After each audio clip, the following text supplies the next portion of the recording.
안녕하십니까. 제21기 민주평화통일자문회의 자문위원 박유라입니다.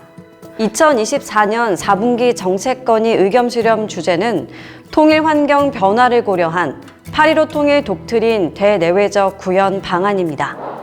윤석열 대통령께서는 지난 8월 15일 제79주년 광복절 경축사에서 헌법적 책무에 의거하여 자유평화 번영의 통일 대한민국으로 나아가기 위한 통일 비전과 추진 전략인 8.15 통일 독트린을 발표하였습니다. 8.15 통일 독트린은 대한민국의 정체성과 헌법 가치에 따라 자유통일의 지향점을 명확히 했으며 통일을 위한 대한민국 주도의 행동 계획을 제시하고 있습니다. 또한 한반도 구성원 모두의 자유와 인권을 보장하고 확대하고자 하는 통일의 목적과 통일을 통해 국제사회 평화 번영에 기여한다는 우리의 의지를 표명하였습니다. 한편 민주평통은 지난 8월 16일 8.15 통일 독트린 지지성명 발표를 통해 2024년 올해를 자유평화 번영의 통일 대한민국으로 향하는 새로운 원년이 될 수 있도록 국민과 함께 통일을 준비해 나갈 것을 밝힌 바 있습니다. 반면 북한은 남북 단절을 공식화하며 2024년 10월 15일 경의선 동해선 남북 연결도로 철도를 끊고 차단, 봉쇄하는 등 요새화 작업을 본격화하고 있습니다. 북한 조선중앙통신은 지난 10월 이와 같은 내용을 보도하며 이는 대한민국을 철저한 적대 국가로 규제한 공화국 헌법 요구에 따른 것으로 헌법에 남북 적대 관계가 명시된 것임을 우회적으로 밝히는 등 적대적 두 국가론을 고착하려는 시도를 지속하고 있습니다. 또한 북한은 우크라이나와 전쟁 중인 러시아의 군사를 파병하는 등 국제사회 평화도 위협하고 있습니다. 한편 일본은 지난 10월 1일 이시바 시게루 자민당 총재를 총리로 선출했습니다. 윤석열 대통령은 이시바 총리 취임 다음 날 양국이 긴밀히 소통하면서 협력을 증진시켜 나가자고 밝히고 10월 10일 이시바 총리와 첫 정상회담을 열어 양국의 협력 방안을 논의하였습니다.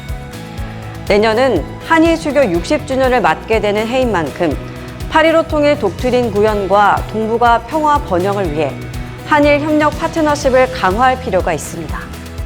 또한 지난 11월 5일 제47대 미국 대통령 선거를 통해 새로 집권하게 된 대통령과 한미동맹, 북핵 문제 공조 강화 등 북한 통일 문제에 대해 우리의 국익을 최대한 반영하도록 협력할 필요가 있습니다.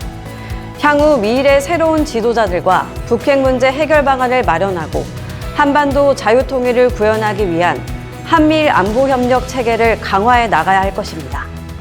8.15 통일 독트린은 자유평화 번영의 통일 대한민국을 위해 3대 통일 비전과 통일 추진 전략, 7대 추진 방안으로 구성되어 있습니다. 정부는 새로운 통일 비전인 8.15 통일 독트린에 대한 국민적 공감대를 확산하여 국민 통일 의식을 제고하고 통일 의지를 결집하기 위해 7대 통일 추진 방안을 구체해 나가야 할 것입니다. 윤석열 대통령께서는 지난 10월 9일 제47회 싱가포르 렉처 강연에서 대한민국은 민관이 두루 참여하는 국제 한반도 포럼을 활성화시켜서 국제사회와 함께 자유롭고 열린 통일 한반도의 실현을 위해 더욱 노력하겠다고 말씀하시며 국제사회와의 협력을 강조하였습니다. 특히 우리나라는 3년 만에 유엔 인권위 사국에 당선되어 내년부터 참여하게 된 만큼 유엔 인권위 사회에서 북한 인권 결의안이 채택될 수 있게끔 노력하는 등 북한 인권 상황이 개선되도록 외교적 역량을 집중할 필요가 있습니다. 그리고 WFP, 유니세프, WHO 등 국제기구와 북한 내 취약계층 등 북한 주민의 생존권 보장을 위한 인도적 지원 협력도 지속해 나가야 합니다.